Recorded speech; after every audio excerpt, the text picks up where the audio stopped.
Welcome to Dustin TV. 구독자 여러분, 안녕하세요. 오늘은 많은 사람들이 관심을 갖고 있는 간헐적 단식에 대한 최신 연구 결과 두 편을 소개해 드릴게요. 간헐적 단식이라는 용어를 들어보신 적이 있으신가요? 이는 하루 중 특정 시간 동안에만 식사를 하고 나머지 시간은 단식을 유지하는 식습관을 말해요. 다이어트나 건강 관리를 위해 많은 분들이 시도하고 있는 방식 중 하나죠. 빅터 웬즈 교수 연구팀. 최근 중국 상하이 교통대의 빅터 웬즈 교수 연구팀이 발표한 연구 결과에 따르면 그동안의 우리 생각이 조금 달라질 수도 있어요.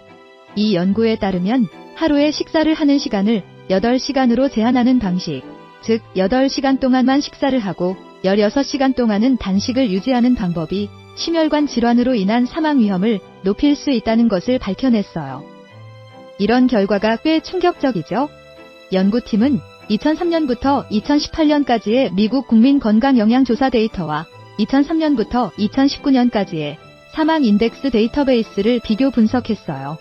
조사 대상은 평균 연령 49세의 미국 성인 2만 명이었고 이들을 최대 17년 동안 추적 조사했어요.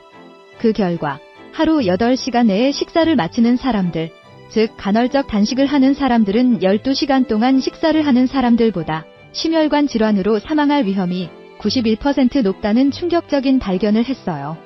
게다가 건강한 사람들뿐만 아니라 심장병이나 암을 앓고 있는 사람들에게도 같은 결과가 나타났어요.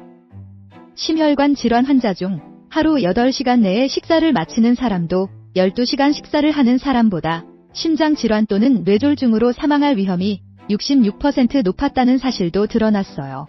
하지만 연구팀은 이번 연구 결과가 8시간 내 식사 방식이 직접적으로 심혈관 질환 사망을 유발한다는 의미는 아니라고 설명했어요.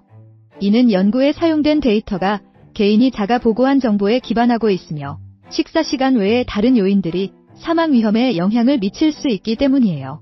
하지만 이 연구는 간헐적 단식을 하는 것이 단기적으로 건강상 이익을 가져다 줄 수 있지만 시간이 지나면서 부작용이 생길 수 있다는 것을 말해주고 있어요. 식사 시간을 제한하면 영양소의 품질이나 밀도가 낮아져 장기적인 관점에서 건강상 문제가 발생할 수 있다는 점을 시사하고 있어요. 이는 특히 심혈관 질환 등 이미 건강 문제가 있는 사람들이 간헐적 단식을 통해 건강 관리를 시도할 때 더욱 신중해야 함을 의미해요. 연구팀은 이번 연구 결과가 나타난 것이 간헐적 단식을 시도하는 사람들 대부분이 이미 건강 문제를 가지고 있기 때문일 가능성도 있다고 언급했어요. 이번 연구 결과를 통해 알 수 있는 건 식사 시간과 건강의 관계는 정말 복잡하다는 것이에요. 그래서 모든 사람에게 똑같이 좋은 영향을 주지 않을 수 있어요. 실제로 연구에 따르면 하루 16시간 이상 식사하는 암 환자들이 가장 낮은 사망 위험을 보인다는 거예요. 그래서 개인의 건강 상태에 따라 적절한 식습관이 달라질 수 있다는 거고요. 퀸메리 대학 연구. 이제 좀 더 흥미있는 다음 연구 결과를 소개할게요. 단식을 하면 신체에서 어떤 일이 벌어지는지 알아볼게요. 일주일 동안 단식을 하면 평균 5.7kg의 체중을 줄일 수 있다고 해요. 단식을 하면 체중 감량뿐만 아니라 건강에도 이점이 있는데요. 그 효과는 최소 3일간 음식을 먹지 않은 후에 나타난다고 해요. 런던 퀸메리 대학교 연구진은 단식하는 동안 신체에 중요한 변화가 일어난다고 발표했어요. 이번 연구는 퀸메리 대학과 노르웨이 스포츠 과학 학교의 연구자들이 함께 연구한 것이었는데 그 결과는 자연대사라는 학술지에 발표되었어요. 단식은 종교적인 이유나 질병 치료, 체중 감량 등을 위해 많이 시도되는데 실제로 단식이 신체에서 어떤 변화를 일으키는지는 잘 알려져 있지 않았어요.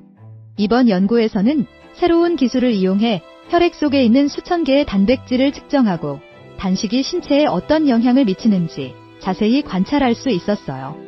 연구에 참여한 12명의 건강한 참가자들에게 7일 동안 물만 섭취하도록 하고 단식 전, 도중, 단식 후에 혈액 내 단백질 수치를 측정했어요.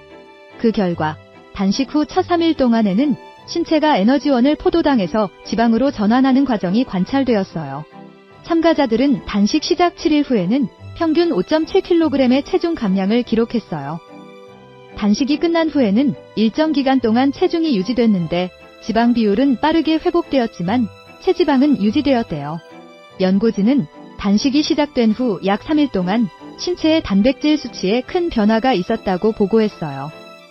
측정된 단백질 중 3분의 1이 크게 변화했는데 뇌의 뉴런을 지지하는 특정 단백질도 변화가 있었답니다. PHRI 소장인 클라우디아 랑엔베르그는 단식은 안전하게 이루어질 경우 효과적인 체중 감량 방법이 될 수 있다고 말했어요. 하지만 단식이 모든 사람에게 적합한 선택이 아니라는 점을 강조했죠. 우리는 단식이 특정 경우에 어떻게 유익한지 알려줄 수 있는 정보를 바라며 환자들에게 도움이 될 수 있는 치료법을 개발하기를 희망합니다라고 랑엔베르그 소장은 덧붙였어요. 오늘 내용 정리. 그럼 이런 연구 결과로 무엇을 배울까요?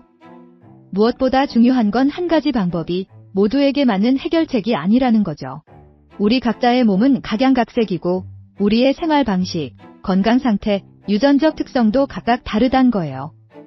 그래서 건강을 위한 식습관도 개인별로 맞춰야 할 듯 싶어요. 건강한 식습관을 유지하려면 다양한 음식을 적당히 섭취하고 균형 잡힌 식사를 하는 게 중요하죠. 그리고 간헐적 단식과 같은 특정 식습관을 시도하기 전에는 의료 전문가와 상담하는 게 좋아요.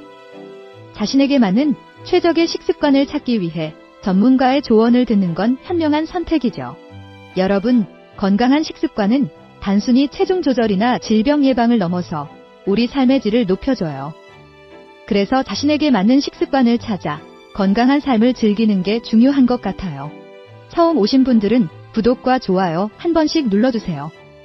더 좋은 영상으로 보답해 드릴게요. 오늘도 건강하고 행복한 하루 되세요. 시청해주셔서 감사합니다.